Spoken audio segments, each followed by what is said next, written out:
வணக்கம் ஃப்ரெண்ட்ஸ், திரும்பி ஆரம்பிக்கிறேன். மிடிலங்கள் இன்றைக்கி நாள் 64. இன்றைக்கி மார்னிங் எந்திரிக்கும் போதே ஒரு முட்டியோட தான் எந்திரிச்சேன். ஸோ அப்படியே ஆம்னி ஜெல் போட்டு அதை சரி பண்ணிவிட்டு, அப்புறம் மண்டை ரொம்ப ட்ரையாக இருக்கனால நம்ம டாபர் ஆம்லா எண்ணெயை கொஞ்சம் அப்ளை பண்ணிவிட்டு, அங்கேருந்து அப்படியே முகேஷ் வீட்டுக்கு போயிட்டு கொஞ்சம் பிக்கப் பண்ணிவிட்டு அங்கேருந்து கிளம்பிட்டேன் கிரவுண்டுக்கு. ஸோ கிரவுண்டுக்கு ரீச் ஆகினாடி பார்த்திங்கன்னா அங்கெல்லாம் பொங்கல் செலிப்ரேஷனுக்கு ரெடி பண்ணிட்டு இருந்தாங்க. அதனால் இன்றைக்கும் ஒர்க் அவுட் பண்ண முடியாது உள்ள.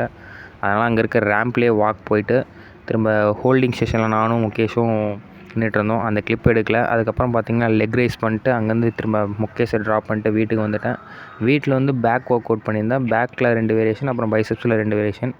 பேக்கில் பார்த்திங்கன்னா லீனில் ஒரு வேரியேஷன், அப்புறம் வந்து பென்ட் ஓவரில் ஒரு வேரியேஷன். பைசெப்ஸில் பார்த்திங்கன்னா க்ளோஸ் கிரிப்பில் ஒரு வேரியேஷன், அப்புறம் வந்து பார்த்திங்கன்னா சீட்டடில் சிங்கிளாம் ஒரு வேரியேஷன் பண்ணியிருந்தேன். இதுதான் இன்றைக்கி ஒர்க் அவுட். இது ஃபினிஷ் பண்ணிவிட்டு அப்புறம் கீழே போயிட்டு கொஞ்சம் நேரம் ரிலாக்ஸ் ஆகிட்டு அதுக்கப்புறம் ப்ரோட்டீனுக்காக ஸ்வீட் பொட்டேட்டோ எடுத்துகிட்டு இன்றைக்கி டேவை முடிச்சிட்டேன். நாளைக்கு வீடியோவில் பார்க்கலாம். புதுசாக பார்க்குறவங்க சப்ஸ்கிரைப் பண்ணிடுங்க.